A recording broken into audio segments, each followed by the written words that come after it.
IMF क्या है? IMF के पास पैसा कहां से आता है? आईएमएफ अलग अलग कंट्रीज को लोन क्यों देती है? आईएमएफ बैंक की तरह काम करने वाली एक ऑर्गेनाइजेशन है। जिस तरह से एक आम बैंक के अंदर अलग अलग लोग आकर अपना पैसा डिपॉजिट करवाते हैं, फिर उस पैसे को बैंक आगे लोगों को लोन पे देके उनसे रिटर्न में इंटरेस्ट रेट के थ्रू प्रॉफिट बनाता है। इसी तरह आईएमएफ भी एक बैंकिंग सिस्टम की तरह काम करने वाली इंटरनेशनल ऑर्गेनाइजेशन है, जिसकी 190 कंट्रीज मेंबर हैं। ये सारी कंट्रीज आईएमएफ के अंदर पैसा डिपॉजिट करवाती हैं, ताकि अगर इन 190 कंट्रीज में से किसी एक कंट्री में फाइनेंशियल क्राइसिस आए, यानी कि उसके हालात खराब हों, तो आईएमएफ उस कंट्री को लोन देके उसकी इकोनॉमी को स्टेबल करने में उसकी हेल्प कर सके। अब ऐसा नहीं है कि 190 की 190 कंट्रीज आईएमएफ के अंदर पैसा डिपॉजिट करवाती हैं। मिसाल के तौर पर हमारी कंट्री पाकिस्तान, अब हमारी इकोनॉमी इस काबिल नहीं है कि हम अपने मुल्क का बजट भी चलाएं और आईएमएफ के अंदर भी एक्स्ट्रा पैसा डिपॉजिट करवा सके। अब सवाल ये पैदा होता है कि जब पाकिस्तान इस काबिल ही नहीं है कि आईएमएफ के बजट के अंदर ये कंट्रीब्यूट कर सके, तो पाकिस्तान आईएमएफ का मेंबर क्यों है और आईएमएफ पाकिस्तान को बार बार लोन क्यों देता है, जबकि आईएमएफ ये भी जानता है कि पाकिस्तान को दिया हुआ पैसा उनको वापस नहीं मिलने वाला।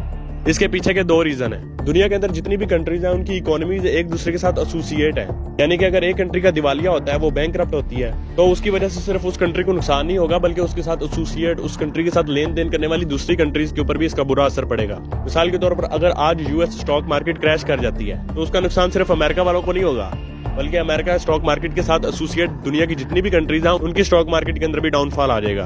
और इसके पीछे का दूसरा रीजन है आईएमएफ के अपने मफादात। आईएमएफ का जितना टोटल बजट है उसके अंदर अमेरिका और यूरोपियन कंट्रीज सबसे ज्यादा कंट्रीब्यूट करती हैं। इसलिए आईएमएफ ऑर्गेनाइजेशन अमेरिका और यूरोपियन कंट्रीज को सबसे ज्यादा फेवर भी करती है। अमेरिका और यूरोपियन कंट्रीज आईएमएफ को एज अ टूल यूज करती हैं, अंडर डेवलप्ड कंट्रीज को लोन देके उनसे अपनी शराइत मंजूर करवाती हैं, ताकि उनसे अपने मफादात को पूरा करवा सके।